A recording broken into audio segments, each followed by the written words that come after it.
And you probably noticed I don't feel about that war the way we were told we were supposed to feel about that war, the way we were ordered and instructed by the United States government to feel about that war. You see, I'll tell you, my mind doesn't work that way. I got this real moron thing I do. It's called thinking. And I'm not a very good American because I like to form my own opinions. I don't just roll over when I'm told to. Sad to say, most Americans just roll over on command. Not me. I have certain rules I live by. My first rule, I don't believe anything the government tells me. Nothing. Zero. Nope.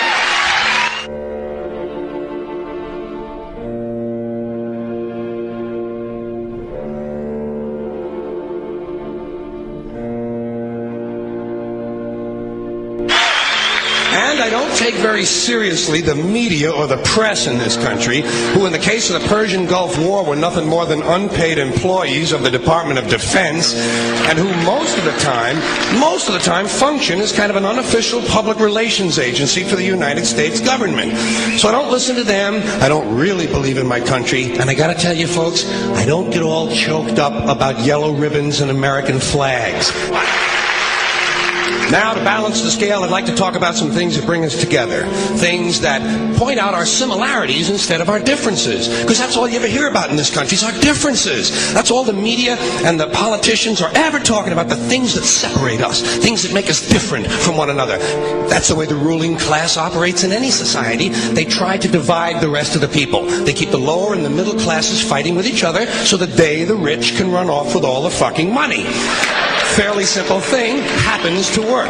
You know, anything different, that's what they're going to talk about. Race, religion, ethnic and national background, jobs, income, education, social status, sexuality, anything you can do, keep us fighting with each other so that they can keep going to the bank. You know how I describe the economic and social classes in this country? The upper class keeps all of the money, pays none of the taxes. The middle class pays all of the taxes, does all of the work.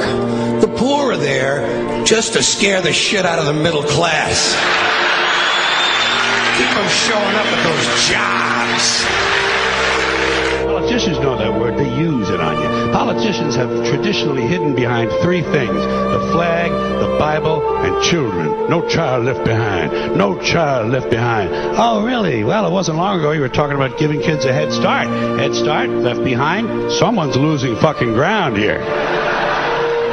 But there's a reason. There's a reason. There's a reason for this. There's a reason education sucks, and it's the same reason that it will never, ever, ever be fixed. It's never going to get any better.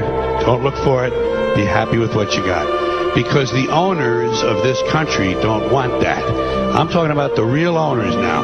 The big, the wealthy, the real owners, the big wealthy business interests that control things and make all the important decisions. Forget the politicians. They're irrelevant. The politicians are put there to give you the idea that you have freedom of choice. You don't. You have no choice. You have owners. They own you. They own everything. They own all the important land. They own and control the corporations. They've long since bought and paid for the Senate, the Congress, the state houses, the city halls. They got the judges in their back pockets, and they own all the big all the big media companies. So they control just about all of the news and information you get to hear. They got you by the balls.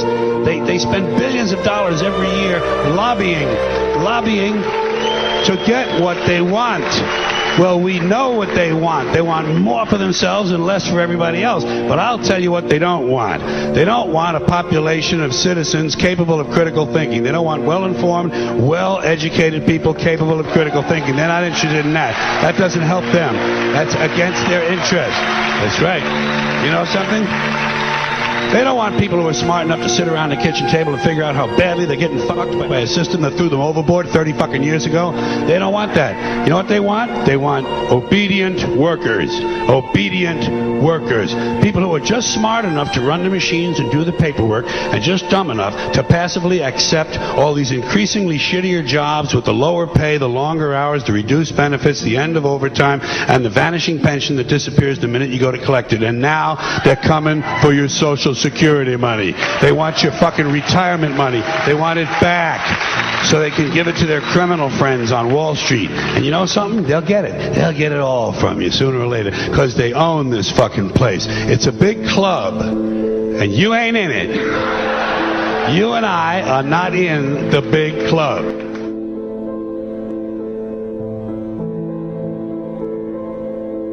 The greatest form of control is where you think you're free when you're being fundamentally manipulated and dictated to.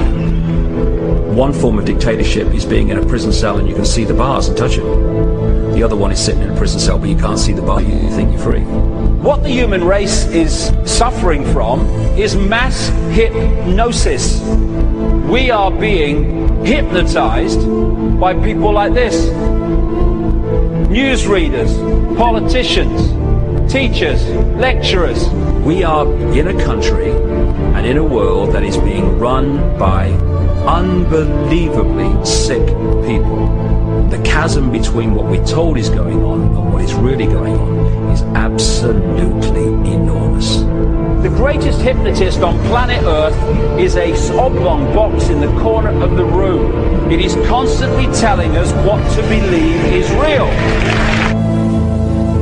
Historically, the control and manipulation of political opinion has been the Freemasons' main weapon in gaining control of countries and states. Once in control of the rulers and politicians of a country, laws and political structures could be changed in accordance with their agenda. However, since restricting the body does not necessarily mean restricting the mind, the Freemason recognizes that their plan for a global government hinges completely on subduing the masses to their agenda, and thus eliminating opposition to their cause. And the greatest threat to their plan, posing more danger than any army or law, is the threat of a free-thinking mind. In order to eliminate this threat and to achieve their objective, the Masons have set about the boldest plan ever devised: the complete control of every aspect of human life, your life. And the weapons they are using against you are in your very homes, entertaining you and your children, and gradually indoctrinating you without you even realizing.